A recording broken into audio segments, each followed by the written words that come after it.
මාධ්‍ය ශාස්ත්‍රයට ඊටවසේ මම විශේෂයෙන් එකකට උත්තරින් ගත්තොත් ඒක යම්කිසි ආකාරයක අහඹු සිදුවීමක්.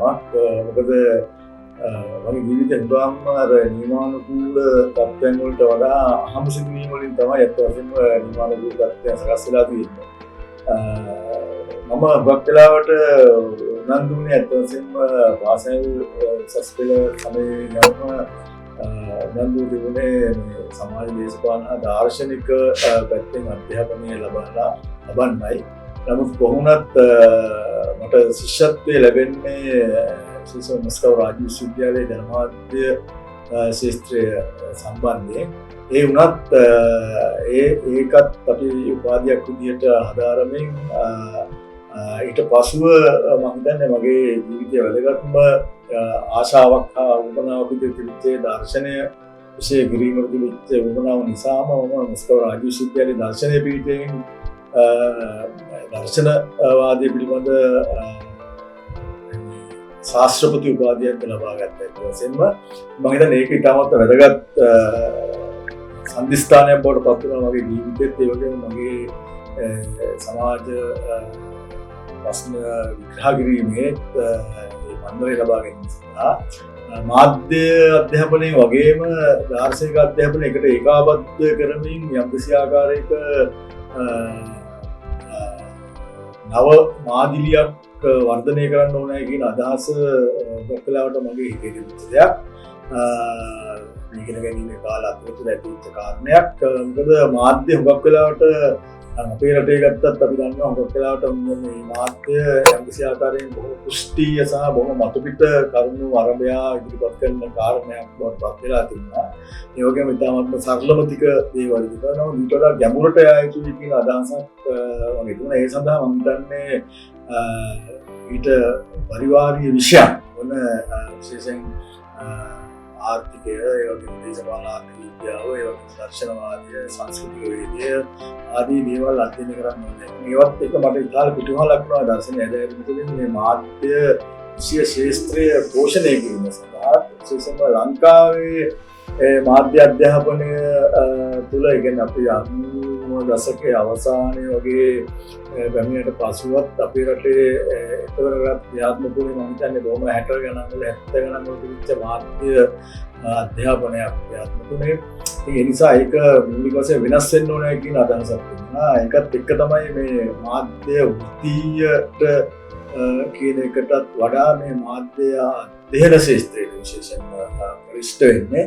ඒ නිසා අපි මේ අද කතා කරන විශ්වවිද්‍යාලයේ ශ්‍රීපාලි මණ්ඩපය මූලික වශයෙන් ආරම්භ කිරීමේ ප්‍රථම ආචාර්ය මණ්ඩලයට ඇතුළත් වෙමින් එහි ශිෂ්‍යයන් සඳහා අනාගත පාඨමාලා සකස් කරමින් මේ පාඨමාලා සකස් කිරීමේදී මම හිතන්නේ හුඟක් දුරට මෙතෙක් ලංකාවේ පැවතුනට වඩා වෙනත් ප්‍රවණතාවයකින් එහෙම නැත්නම් වෙනත් ආකාරයකට මේ සියවසට ගැලපෙන විශේෂයෙන්ම සියවස් තුළ මේ සංවේදනය මාධ්‍ය ශාස්ත්‍රය තුළට වර්ධනය වෙලා තියෙන අලුත් ප්‍රවණතා ගතික විශේෂයෙන්ම සංඛ්‍යාන්තරණය, ඩිජිටල්කරණය, ඒ වගේම අභිසාරී මාධ්‍යීකරණය, ඒ වගේම මාධ්‍ය හා වෙනත් විෂයන් අතර තියෙන පුළුල් ශාස්ත්‍රීය සම්බන්ධය මෙන්න මේ සියල්ලම සංග්‍රහිත වෙච්ච විෂය ධාරාවක් නැත්නම් විෂය නිර්දේශයක් විශ්වවිද්‍යාල විද්‍යාර්ථීන්ට සකස් කළ යුතුයි කියන අදහස ඒ ප්‍රතිඵලයක් විදිහට තමයි ශ්‍රීපාලි මණ්ඩපයේ විෂය නිර්දේශය සකස් වෙන්නේ ජනමාධ්‍ය එකම. ඒක මම හිතන්නේ ලංකාවට අපි අලුත් දේවල් රෝක්ෂයක් හඳුන්වා දුන්නා.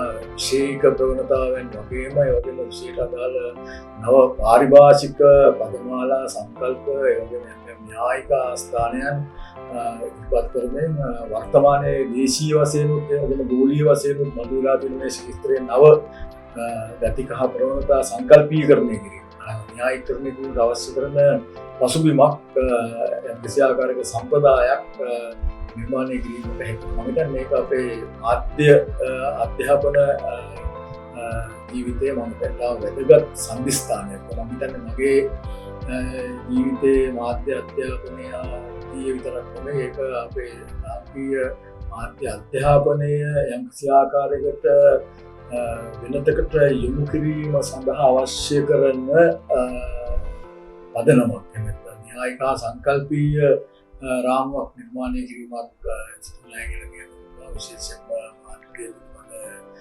දාර්ශනික පැතිකට ඒ වගේම සමාජ විද්‍යාත්මක පැතිකට මනෝවිද්‍යාත්මක පැතිකට